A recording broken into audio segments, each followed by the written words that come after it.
गुरुजी आपसे ना ये प्रश्न था कि मेरे ना पिताजी नहीं रहे, तो वो ना 3 मंथ से ना उनको पैरालाइज था। तो एक दिन पहले मतलब वो 18 अक्टूबर को एक्सपायर हुए थे, तो 17 अक्टूबर को नाइट में ना वो कह रहे थे कि वो आपसे मिलना चाहते हैं, वो अच्छा। आपसे हरि नाम लेना चाहते हैं। तो रात में बस मैंने उनको ना उनकी ना शुगर लो हो गई थी, तो मैंने उनको अच्छे से खाना खिला दिया, तो शुगर उनकी फिर कंट्रोल में आ गई थी। बट रात में ना मतलब रात में वो सो रहे थे, तो फिर ऐसे ही सोए रह गए थे। तो कार्तिक महीने का सेकंड डे था उस टाइम ना, मेरी माँ ना पूजा करने गई थी मंदिर में, और मैं ना शिव पुराण का अध्याय कर रही थी। तो फिर पिताजी ने ना मेरा नाम लिया, तो फिर उनके प्राण फिर निकल गए, मेरा नाम लेके उन्होंने अपने प्राण उनके निकल गए। तो उनके जाने के बाद ना कई जितने हमारे रिलेटिव्स थे ना, तो उन्होंने मुझ पर ब्लेम डाला कि मैंने अपने पिताजी को मारा है। तो क्या एक बेटी अपने पिताजी को मार सकती है? तो कहने वाले कहते रहे हैं, इसमें आप क्यों इतना सीरियस हो रहे हैं? कहने वालों का काम क्या है? कहना, कहने दो। आप बिल्कुल इस बात से परेशान ना होइए। मेरा कोई भाई भी नहीं है, तो उनका संस्कार पिंडदान ये सब मैंने ही किया था। तो ठीक है। जब मैं हरिनाम करती हूँ, ये बेटा बच्चे को थोड़ा घुमा दो, ले जाके बाहर काहे रुला रहे हो? जाओ घुमा के आओ उसको, जाओ दिल्ली मम्मी दिखाओ। जब भी मैं हरि नाम करती हूँ ना, तो मुझे ना वही सब याद आता है कि मैंने उनको कैसे अग्नि दी थी, उनकी आँख भी खुली हुई थी और मैं उनके आँखों में शहद डाल रही हूँ, पिंडदान कर रही हूँ। तो वो जो सब चीज़ें हैं ना, वो भूल नहीं पाती मैं।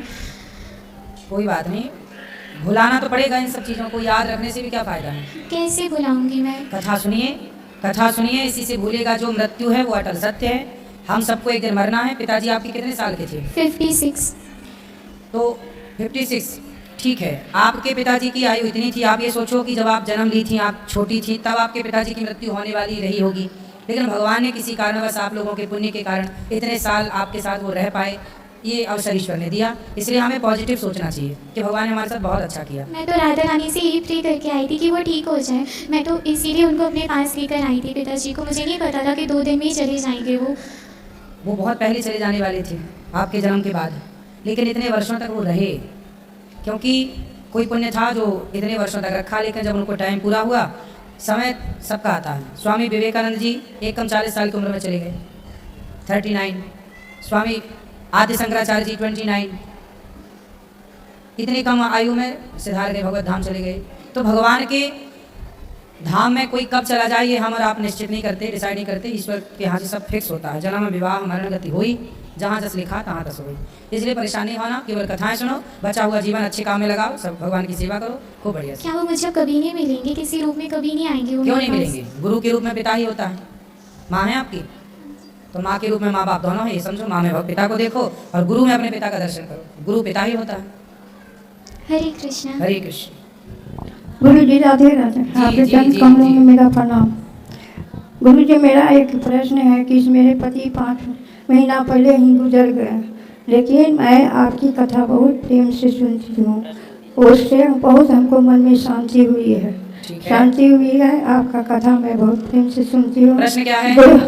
गुरु जी मेरे बेटा को, छोटे वाला, मेरे 2 बच्चे हैं। एक लड़के को तो नौकरी सही है, एक लड़का ने बिजनेस किया, बिजनेस में उसको 10 लाख रुपया का घाटा लगा।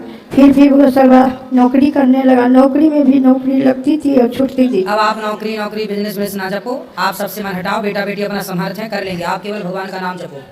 आप ज्यादा चिंता, आप पुण्य करो। आप माँ बाप जितना पुण्य करेंगे, भगवान का जितना भजन, बच्चे उतने अच्छे होते चले जाएंगे। माँ बाप के पुण्य से बच्चों का जीवन अच्छा होता है। इसलिए आप भगवान में मन लगाओ, बच्चे अपने आप संवर जाएंगे। पेड़ की जड़ में पानी डालो, ऊपर पत्ते अपने आप हरे भरे हो जाएंगे। ऐसे ही माँ बाप ही वो जड़ है, बाढ़ है पूत पिता के धर्मा। आप भगवान में मन लगाओ। अब आप भगवान में मन नहीं लगा रही हो, बेटा बेटा मन लगा रही हो।